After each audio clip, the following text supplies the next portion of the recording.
Okay, this is the marketplace buys part 2. A little bit of the aftermath of going through and rebuilding some of these rigs. If you remember from the last video, this particular one was mainly an Amazon tuber, had a lot of shoddy wiring, motor plate was cut up, things like that.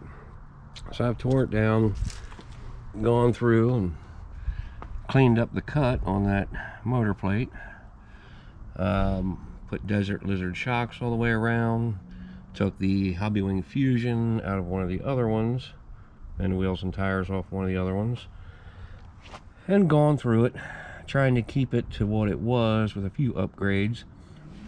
The Chinese axle stubs and drive shafts, they didn't last, they broke on the first run.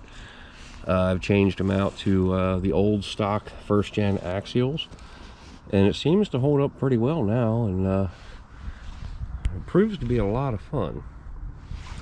Now, if you remember, next there was the first gen SCX10, which I said, you know, could very rebuildable. Gone through the parts box, found an old Gen 7 Red Cat body, mounts up pretty nice. Replaced all the shock hoops, wheels, tires.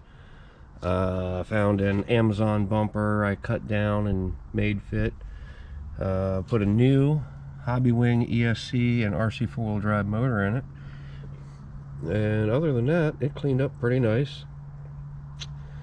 First gen SCX10, and then you'll remember there was an SCX10 2 that I built this way for a pre-runner look. This one you'll see later when that Proline I-beam suspension kit comes out. This truck's gonna be slated for that. This is a 10-2. Didn't take much to fix this one up. Bumper, wheels, tires, and I believe shocks. Had to replace the receiver cover and some bumper mounts. That was really about it. This one actually was probably the easiest. And then there was the 10-3. Now, using what was left over in parts, I built this 10-3, put the aluminum SCX10-2 style knockoffs on it, and the Energy shocks and the tires that were left over.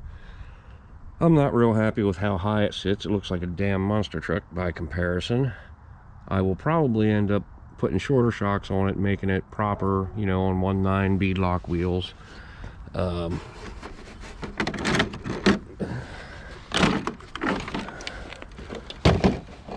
And it still needs, you know, motor, ESC, front drive shaft, but I haven't done that yet because I'm not satisfied with the height and wheels and tires.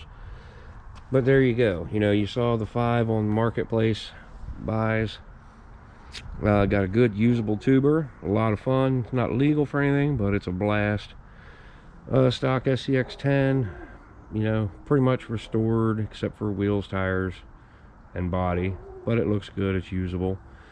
The 10-2, I got to a place that I like it, and it's waiting for the Proline kit to come out, and the 10-3. But as you can see, there's no wire nuts. Everything's nicely soldered, clean. Well, not clean, but wiring is all clean. No butt connectors, no wire nuts, none of that crap.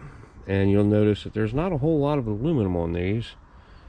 The 5th of that bunch is essentially a parts truck. It's not even worth building. It's a set of frame rails, and the planetary transmission's junk, the transfer case is junk. As soon as this 10-3 is done, there will be 4 out of the 5 nice running durable trucks, and actually one of them I have listed on marketplace. That one's too much fun to get rid of, and that one's slated for another project. As soon as I get this 10-3 the way I want it, that one's going up for sale as well. But there you go. 4 out of the 5 are all built in decent trucks now and usable trucks. So stay tuned for, you know, more videos. You'll probably see some video of the tuber. You'll see some video of the